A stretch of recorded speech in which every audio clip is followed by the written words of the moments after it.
మర్చిపోకుండా నా దగ్గరికి ఇంకెక్కడికి కూడా వెళ్ళకండి, నా దగ్గరకే రాండి, నేను ఆ చర్యలు తీసుకుంటా అని చెప్పినా తీసుకుంటా కూడా. మీరు మటుకు మీ జేబులో నుంచి రూపాయి ఇవ్వద్దు.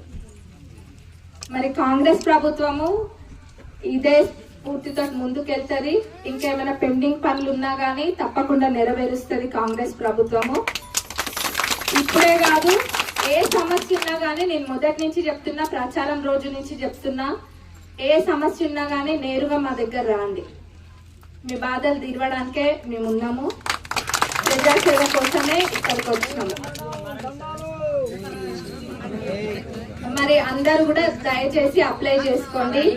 పెన్షన్ కూడా రకరకాలుగా ఉంది, అది డయాలసిస్ పేషెంట్స్ కు ఉంది, ఇంకా చాలా మందికి ఉంది. అవన్నీ కూడా మీకు అర్థం కాకపోతే అధికారులను అడగండి. ఇంకా ఎవరైనా కూడా లాస్ట్ మినిట్ దాకా చేయని వాళ్ళు ఉన్నా కానీ నిజంగా వాళ్ళకి చాలా అవసరం ఉందని అంటే దాన్ని కూడా డెఫినెట్ గా ప్రభుత్వం దృష్టిలోకి నేను తీసుకెళ్తా. కానీ మీరందరూ కూడా టైం ప్రకారం చేయండి దాన్ని. మనము ఇంకొకటి ముఖ్యమైన విషయం ఏంటంటే, నేను అప్పుడు చెప్పినా, ఆనాడు చెప్పినా, ఇప్పుడు చెప్తున్నా, మనము పార్టీలు చూడం. ఎవరే పార్టీ అన్నది దయచేసి అధికారులు, లీడర్స్ కూడా చూడకండి. మనకి ఏ పార్టీ అన్నది ముఖ్యం కాదు, వాళ్ళ కుటుంబానికే కానివ్వండి, అప్లై చేసిన వ్యక్తికే కానివ్వండి, అవసరం ఏ తిరుగుంది అన్నది మనకి ఇంపార్టెంట్.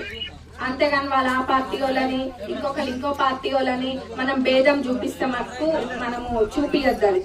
అట్లా ఎవరైనా చేసినా గానీ అది కూడా నా దృష్టికి తీసుకురావాల్సిన బాధ్యత ఇక్కడున్న అందరి మీద ఉంది.